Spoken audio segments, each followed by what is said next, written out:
What's up, YouTube? So in this video, I'm going to be giving my game day report for the Miami Dolphins versus Seattle Seahawks game. Um, I haven't really uploaded anything this week. I was feeling like shit, like I was sick as hell, and then also the Tua stuff. I didn't really. I just kind of wanted to move on to this game. I did watch the Seahawks film though, so I'll be getting into some of the stuff I seen. I watched both of their previous games as well. But first I'll talk about some injuries. Grant DeBose we put on IR. Doesn't really matter. We were going to cut him anyway, most likely. Raheem Mostert is doubtful, and so is Malik Washington. So that's definitely unfortunate. As far as running back goes, I think we're still fine. I mean, Devon Achane, Jeff Wilson, Jalen Wright, I think we're fine there. We did elevate Dwayne Eskridge and Eric Ezukanma to the active roster for our receiving core, so I'm feeling pretty good about that. I'm not sure how healthy Eric Ezukanma is, but like he's got to be a better wide receiver 3 than what we've seen previously in the past few weeks. Dwayne Eskridge is a guy I actually liked coming out of college as well. Hasn't really had a whole lot of opportunities, but we'll see. But Eric Ezukanma is the one I'm excited about. And also, I seen that we elevated Tim Boyle off the practice squad. So we're most likely going into this game with 3 quarterbacks, which makes some sense. I know a lot of people were wondering why we signed Tim Boyle when we just picked up Tyler Huntley. And I think it's just for the simple fact that Tim Boyle's been here for at least a few weeks. We picked him up and put him on the practice squad. A little bit before week 1, and Tyler Huntley we just picked up earlier this week, so he's had a little bit longer to learn the playbook. And also the fact that we're running with 3 quarterbacks makes me wonder one thing. I wonder if, Skylar Thompson's obviously going to be the starter, but I'm wondering, with Tyler Huntley's athleticism, if possibly Mike McDaniel might have some packages for him. I don't know, but that would be interesting. Especially with Raheem Mostert out and Malik Washington, having Tyler Huntley's athleticism could be interesting if he did put in some packages for him. So that is something that crossed my mind. Defense, for the most part, is pretty much here. So that's really good. As far as the Seahawks go, they're just as injured as we are, if not more so. Kenneth Walker is listed as doubtful. Doesn't look like he's going to be playing. They did elevate running back Britton Brown, so I think that further cements that he's probably not going to play. The fact that they elevated a running back to go behind Zach Charbonnet and Kenny McIntosh. So we'll see there. Jerome Baker is also doubtful with a hamstring injury. And they're really, really beat up at edge. Nwosu is been downgraded to out. Boye Mafe is questionable. We'll see, but either way, he's going to be hindered by that knee injury. They had some. I felt like they had other edge rusher injuries too. Maybe not, but I felt like they did when I was watching the film. Yeah, Derek Hall is also injured as well. But I don't see him on this injury report. Oh, yeah. Hip injury. Yeah, questionable. Yep. Okay, yeah. So, yeah, they're really beat up in the edge rusher room for sure. And that's not the only area. Like I said, Jerome Baker at linebacker is doubtful. Kayvon Wallace at safety is listed as questionable. Pharaoh Brown at tight end is questionable. A wide receiver, Laviska Shenault, who also gets snaps at running back, is also listed as questionable with a foot injury. He didn't participate at all in Friday's practice. So that'll be interesting, especially with them also injured at running back.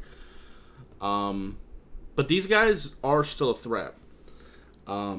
I'll talk about their defense first, because I think that's really the scariest thing to deal with, is they have a pair of corners that are really good. and Tariq Woolen and Devon Witherspoon. Trey Brown is also pretty damn good as well. Safeties are pretty good. Julian Love, Rashawn Jenkins. That whole DB core is really good. They have a pretty good defensive line as well. Leonard Williams, Jonathan Hankins, Jaron Reed. Byron Murphy, the rookie, is solid as well. Edge rusher room is pretty solid. I mean, they're still going to have Draymond Jones, Travis Gibson. But, I mean, we'll see with Boye Mafe. I don't know if he's going to play or not. But he is pretty solid, too, if he does play. Like, he's not necessarily the craziest pass rusher in the world, but he is a pretty good run defender. It's pretty hard to run his direction.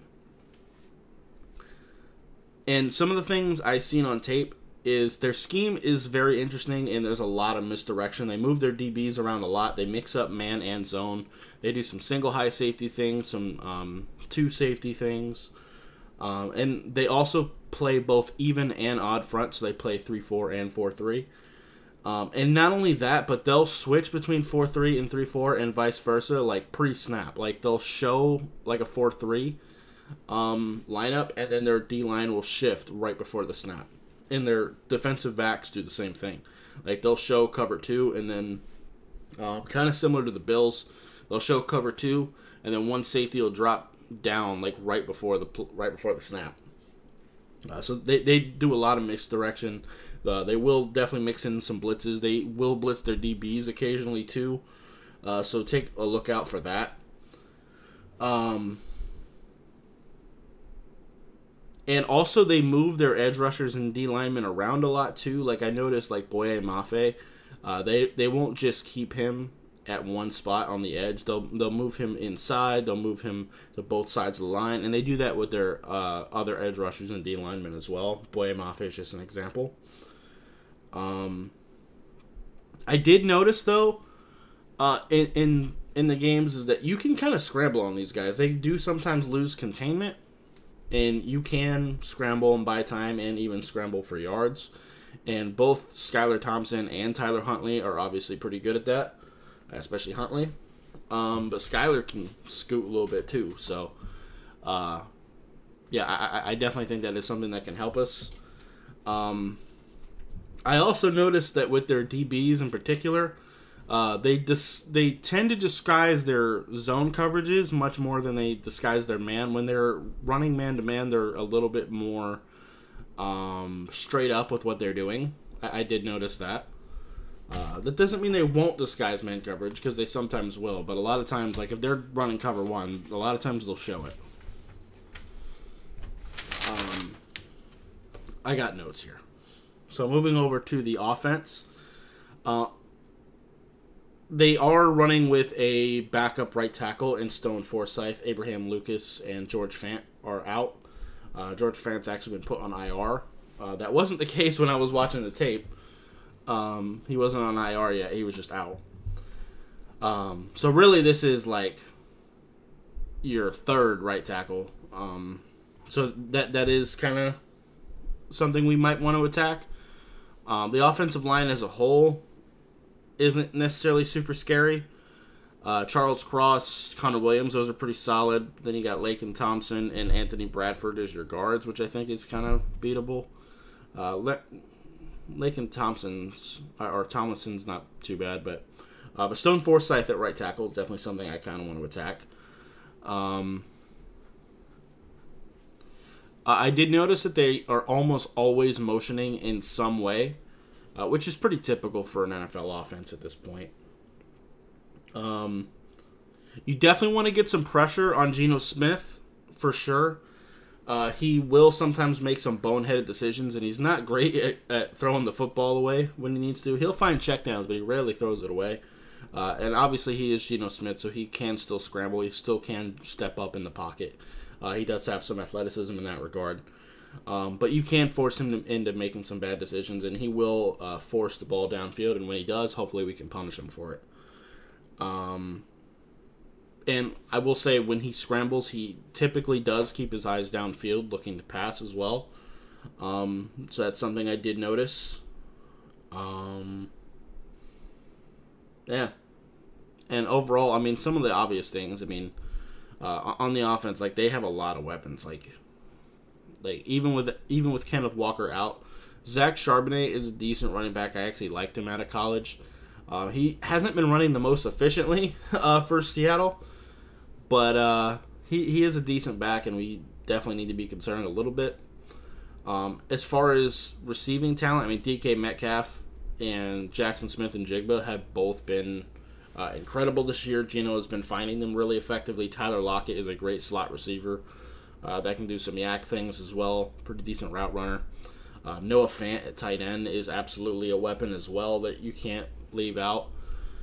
And like I said, if Laviska Shenault does play, he is a guy that plays running back and receiver for them, which I think is really important, especially with Kenneth Walker hurt. So we'll see how that goes.